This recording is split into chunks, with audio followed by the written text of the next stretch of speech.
Good morning world, super cloudy day today. Ayan, medyo malabo yung visibility outside the window.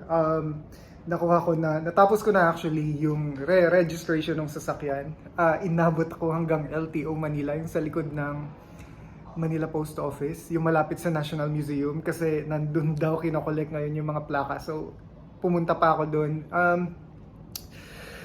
Pinower walk ko siya nung umaga, siguro mga around 7:30 nandun na ako, nakapila na ako. And sobrang mabilis lang yung pila kasi iwanan mo lang yung paper tapos pababalikin kanila ng hapon para i-collect yung ORCR. Pero yung sa akin nga kasi kailangan ko pala magpalit ng plaka. So tinawagan or tinext nila ako around 1 p.m.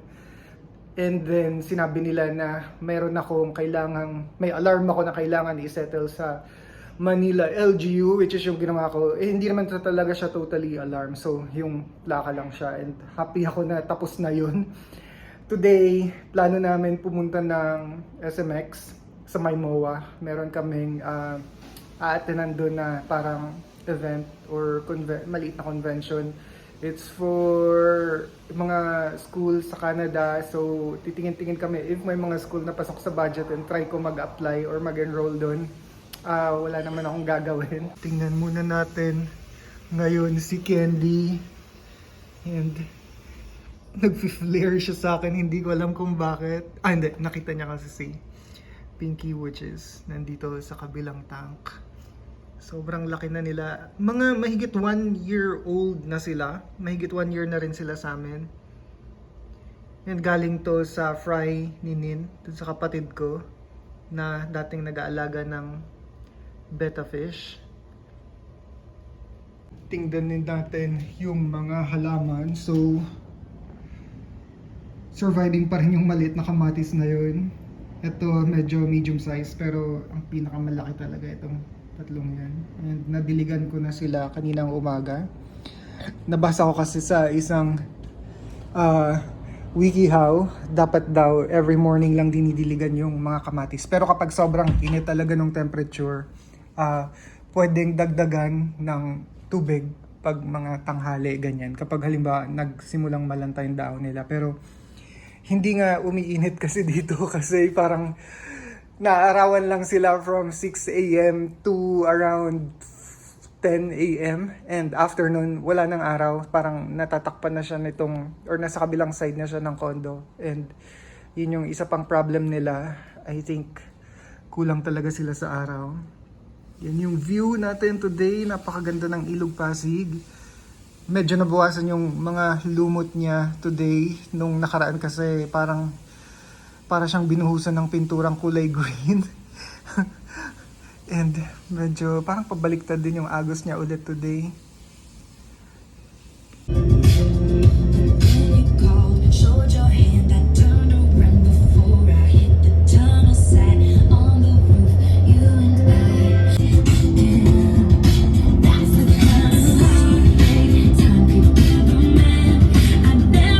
Lagi talagang nakaka-stress mag-park dito sa SMX banda, pero okay naman. Inabot kami ng hanggang 6th floor. Tapos yung ramp niya sobrang paikot at saka matarik na parang na-vertigo ako. Pero ayun nga, sobrang ang hectic pa rin dito. Ang dami pa rin mga tao naghahanap ng mapapag-parkan nila. And tanghaling tapat pa lang ngayon. So for sure mamaya pag mga bandang hapon na, kapag dumami pa lalo yung tao, mga 4 p.m. lalala pa yan. Ito na yung escalator pababa ng 2nd floor. So ito yung magdadala sa atin papunta dun sa SMX. So medyo umikot pa rin yung paningin ko dahil dun sa parking lot. Pero ito na yung daan palabas ng SMX. And meron na lang kaming 10 minutes left kasi 1:30 yung nabook ko na schedule doon. I think hindi naman sila mahigpit. And after nun, kakain kami saglit kasi hindi pa kami nag-breakfast. And marami namang makakainan dito. Ang ganda ng view. Yan yung Moa-i. Tapos sa likod niyan, Manila Bay. And this is it. Welcome to SMX. Pupuntang dito sa kabila. So, hanapin natin yung room 1. Ayan, eto na yung pila. Hindi naman ganun kahaba. Mga, I think, depende kung gaano sila kabilis papasok, siguro mga 10 to 15 minutes lang to. And I think may mga events pa dun sa dulo na hindi ko na alam kung para saan.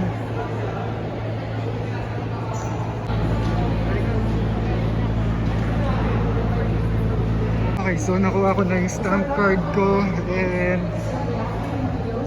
we are getting in. Oh my God. I'm not quite sure how often you get it. I have with me my team here around us. So there you go. So natapos na namin yung talk, mga 30 minutes din yun. And may iba't ibang booth dito ng mga colleges. So parang yung high school before graduation, pumupunta yung mga college at saka university sa school para mag-invite ng mga potential students. So parang ganito lang rin ngayon dito. And ayun si Ran, pumipila siya sa St. Clair College. And pakita ko sa inyo yung isang example na computation dito.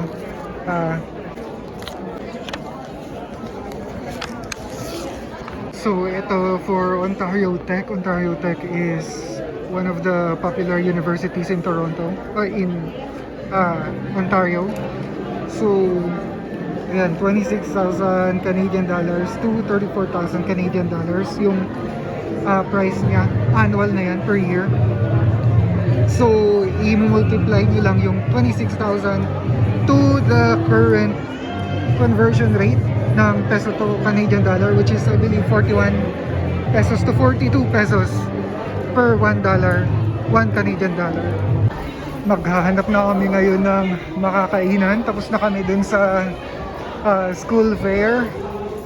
And sarado na pala yung mga restaurant dun sa gilid ng SMOA na kita yung bay view or kita yung dagat.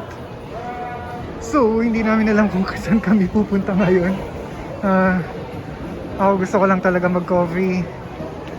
Pabalik na kami sa sasakyan, so pupunta na lang kami ng BGC para doon na mag-coffee. And sobrang, I don't know, sobrang punuan lagi talaga dito sa MOA. Sobrang ang chaotic talaga lagi, especially dito sa parking area nila.